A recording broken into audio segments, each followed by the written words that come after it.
우리가 사랑하는 한정혜 집사님,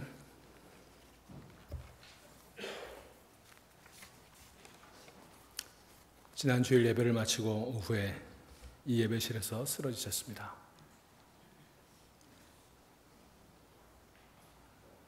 많은 분들이 신속하게 응급조치를 해주었고 또 병원으로 옮겼고 또 우리가 다 기도했기 때문에 거뜬히 회복하고 일어나리라고 기대를 했습니다.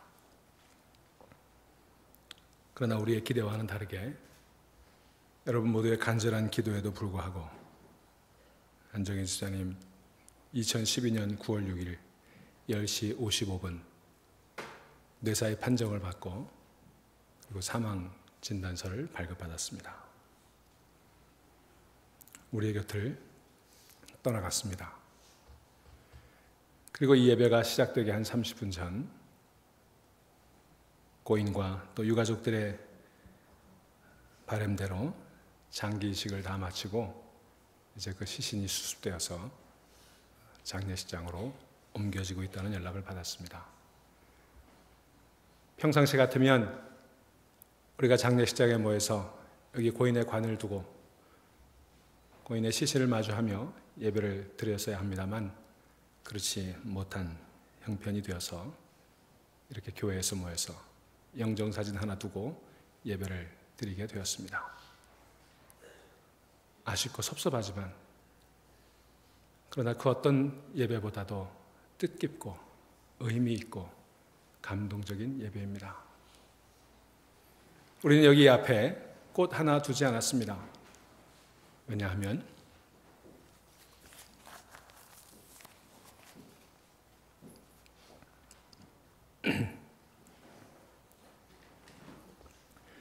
세상의 그 어떤 꽃으로도 우리 한정혜 집사님의 아름다운 그 삶과 그 마음을 비길 수가 없기 때문입니다.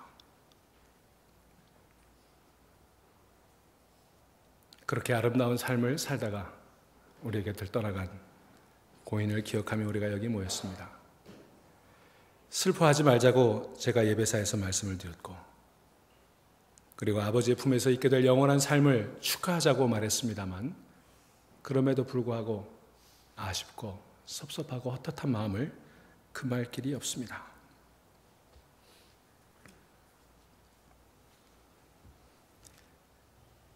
우리는 인간에게 영혼이 있다고 믿습니다. 여러분, 영혼이 정말 존재할까요? 존재한다면 그것은 얼마만큼의 무게를 지니고 있겠습니까? 사람들은 영혼의 존재에 대해서 늘 궁금해했고 그 영혼의 존재를 질량으로 파악해보고 싶은 호기심을 가졌습니다. 그래서 19세기 말에 맥두걸이라고 하는 사람이 죽어가는 사람들을 저울에 달아보았어요.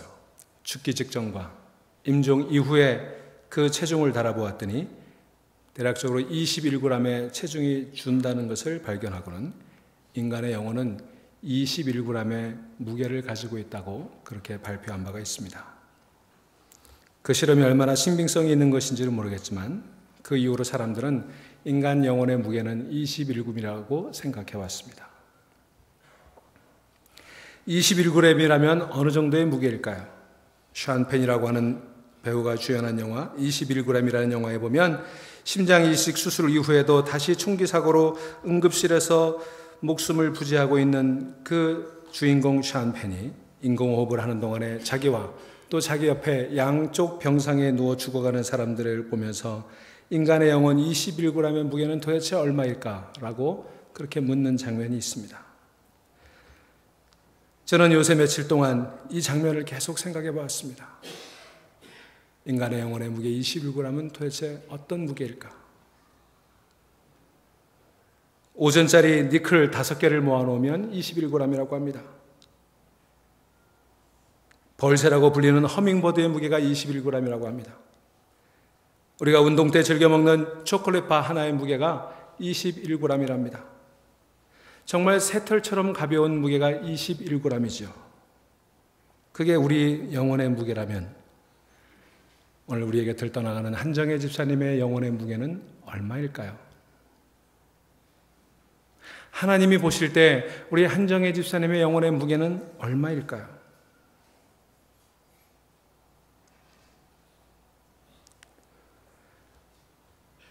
여러분, 저는 지난 며칠 동안 한정혜 집사님을 계속 묵상했습니다. 바로 얼마 전 저와 제 아내는 교인 일을 얘기를 하다가 하나님께서 신실하다고 칭찬할 만한 사람이 있다면 누굴까? 라는 질문에 우리 모두가 한정혜 집사 같은 사람일 거야 라고 얘기를 한 적이 있었어요. 한정혜 집사님은 정말 신실한 사람이었습니다. 그것은 제가 이야기하지 않아도 여기 이렇게 많이 모여서 우리 집사님의 죽음을 슬퍼하고 또 지난 며칠간 병상에서 그렇게 간절히 집사님의 소생을 기도했던 여러분들의 모습 속에서 확인할 수가 있었습니다. 그렇게 고단하지만 열심히 사랑의 삶을 살았던 우리 집사님의 영혼의 무게는 그렇게 가볍지 않을 것입니다.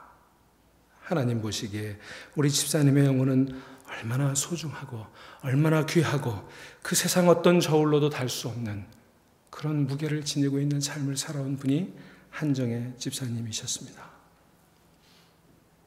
평소에 말없이 맡겨진 일이라면 묵묵히 불평 없이 최선을 다해서 그렇게 수행하던 우리 집사님, 아이들을 가르치는 일 위해 그날 아침에도 율동을 가르쳐야 되는데 몸이 따라주지 않는다고 투덜하며 우리 강교 집사님에게 아이들 가르치는 기쁨을 나누어 주었다고 합니다. 금년에 교회 환경미화팀을 맡아달라고 부탁했을 때 재주도 없고 경험도 없고 능력도 없지만 목사님 말에 순종해서 교회를 아름답게 가꾸는 일을 위해 열심히 일해보겠노라고 노심초사 그림을 그려갖고 다니면서 어떻게 하면 교회가 더 아름다워질 수 있을까 애쓰고 수고했던 우리 한정혜 집사님의 무게를 우리는 잘 알 수 있습니다. 형제 간의 우애를 위해 애쓰고 교인들 간의 화목을 위해 애쓰고 그리고 살아가는 자녀들을 위해 기도하며 애쓴 우리 한정혜 집사님. 2001년 미국에 와서 지난 11년 참 고단하게 살았지만 참 무게 있는 인생을 살았습니다. 어제 아침 장기 기증을 위해서 그 담당자와 쭉 서류를 작성해 나가는데 담당자가 여러 가지 질문을 해요. 헬스 컨디션에 대해서 그동안 어떤 병을 알아왔는지 어떤 건강상의 문제가 있었는지를 체크하는 대목이 있었습니다. 여러 가지 질문을 하는데 하나도 해당되는 부분이 없었어요.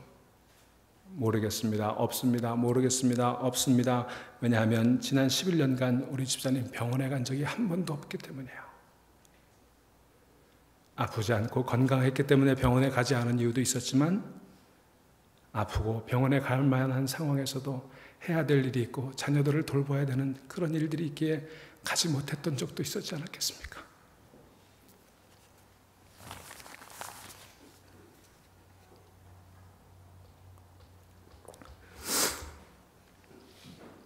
제가 옆에서 그 통역을 도우면서 그 생각을 하니 너무 마음이 아팠습니다.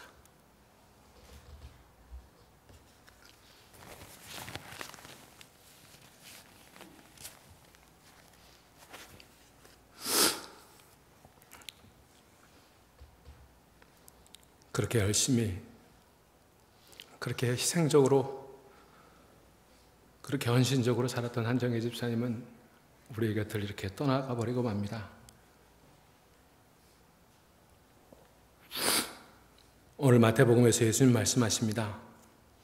시장에서 2마리의 일전에 팔리는 그 참새도 하나님께서 아끼시거늘 어찌 우리 인간의 영혼을 아끼시지 않겠느냐. 우리의 머리털 하나까지도 다 세고 계시는 하나님이 허락하지 않으시면 참새 한 마리도 떨어지지 않거늘 어찌 우리 소중한 인간이 하나님의 허락 없이 떨어지겠느냐. 저는 의문이 생겼습니다. 그렇다면 한정혜 집사님이 이렇게 우리 곁을 떠나가는 것을 하나님은 허락하신 걸까? 하나님은 우리를 눈동자처럼 지키신다고 했는데 왜 한정혜 집사님은 지켜주시지 않은 걸까? 그렇게 한번 그 핏줄이 터지고 나면 병원에 도착하기 전에 사망률이 15%가 넘는다는 그 질병으로부터 왜 한정혜 집사님은 지켜주시지 않은 걸까? 하나님은 정말 우리의 머리털을 세시면서 한정혜 집사님은 세고 계시지 않았던 걸까?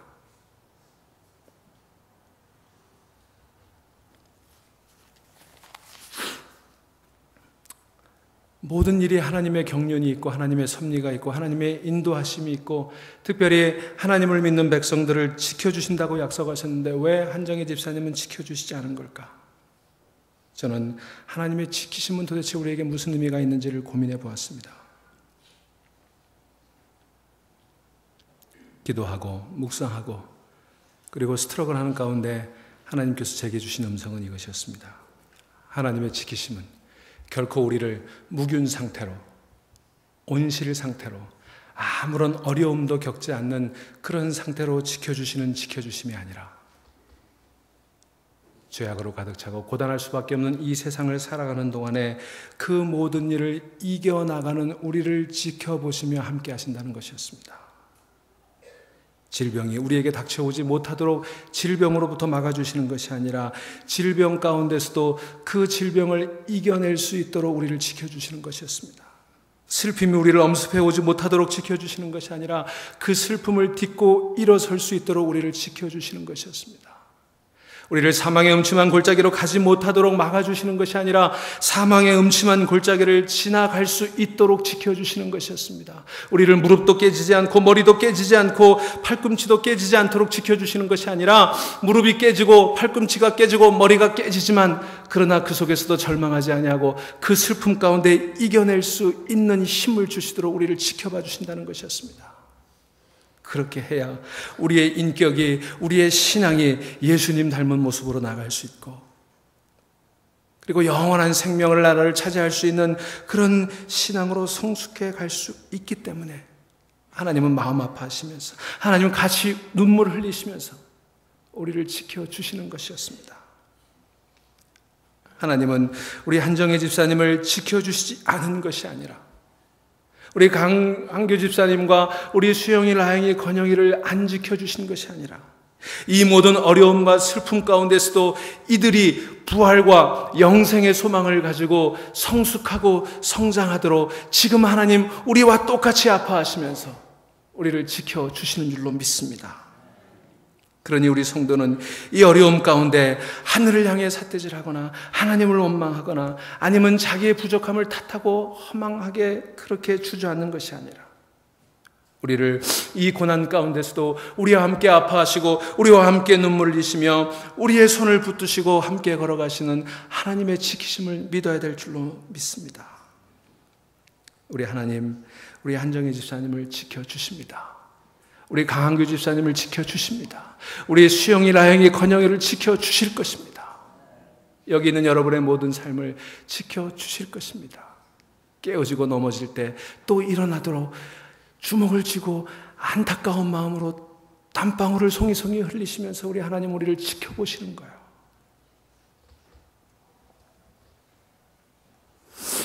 감사한 것은 그런 하나님의 지키심 때문에 우리 한정희 집사님 아름다운 삶을 살 수 있었고 지난 11년 낯선 자로 이방인으로 이 땅에 살면서도 행복하게 기쁨을 누리며 살 수가 있었습니다. 그리고 그 뜻밖의 비극적인 죽음의 직면에서도 우리 강한규 집사님 의연하게 아내가 무엇을 바랬을까? 아내가 마지막까지 하고자 했던 것은 무엇일까를 생각하는 가운데 그 장기를 기증하기로 결정했던 것입니다. 하나님의 지키심이 있었기에 가능한 결정 아니었겠습니까? 그 결정을 마지막까지 망설였던 것은 사랑하는 자녀들이 그것을 어떻게 받아들일까 하는 두려움과 주저함 때문이었습니다. 그런데 우리 수영이 이렇게 얘기했습니다. 우리는 성경 말씀에서 우리의 영혼은 하나님께로 돌아가는 것이고 우리의 육신은 흙에서 나와서 흙으로 돌아가는 것을 배워서 알고 있어요. 엄마의 영혼은 하나님께로 돌아갔을 것이고 그리고 육신은 어차피 흙으로 돌아갈 것이니 많은 사람들에게 사랑을 나눠주면 얼마나 엄마가 기뻐할까요?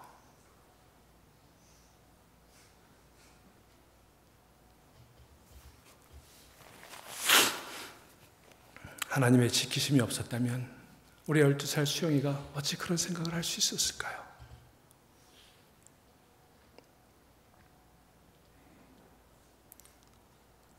그래서 우리는 한정희 집사님의 그 죽음이 헛되지 않도록 하기 위해 그가 평소에 살았던 그 삶을 이어가기 위해 장기 기증을 결정하고 이제 오늘 7시경에 모든 장기 이식 절차들을 마치고 그 시신을 인계받게 되었습니다. 사랑하는 여러분, 오늘 비록 우리는 고인의 시신을 여기 모셔두지 못하고 예배를 드리지만, 그러나 그 아름다운 마음이 여러분 마음속에 오래오래 기억 남기를 바랍니다. 62살에 심장병을 앓는 분이 우리 한정희 집사님의 심장을 받고 살아났다고 하는 전가를 받았습니다. 우리 한정희 집사님의 폐가 65살 할머니에게 옮겨졌다는 이야기를 들었습니다. 그의 장기는 버지니아에서 그리고 미국 전역에 이제 살아있게 될 것입니다. 그의 안구가 기증이 되어서 보지 못하던 사람들에게 빛을 주게 될 것입니다. 우리 예수님께서 암흑의 세상에 오셔서 빛이 되셨던 것처럼 우리 집사님의 눈은 어둠 가운데 있는 사람의 빛이 되어 영원히 빛나게 될 것입니다. 그리고 그 한정희 집사님의 아름다운 마음과 우리 유가족들의 훌륭한 믿음의 승리는 우리들 모두의 마음속에 길이길이 간직될 것입니다. 사랑하는 여러분, 그러니 슬퍼하지 마십시오. 오늘 우리는 한정희 집사님에게 이별을 고하기 위해 모인 것이 아닙니다. 우리는 굿나잇 하기 위해 모인 것이 아닙니다. 굿바이 하기 위해서 모인 것이 아닙니다. 우리 한정희 집사님에게 굿나잇 인사하기 위해 모인 것 아니겠습니까? 굿나잇 인사하고 잠들고 깨어나면 우리는 다시 반가운 모습으로 만나게 되는 것처럼, 여러분 이 예배를 마치고 우리 한정희 집사님의 얼굴을 보시고 인사할 때 굿바이라고 인사하지 마십시오. 반드시 굿나잇, 굿나잇 인사할 수 있기를 바랍니다. 기도하십시다.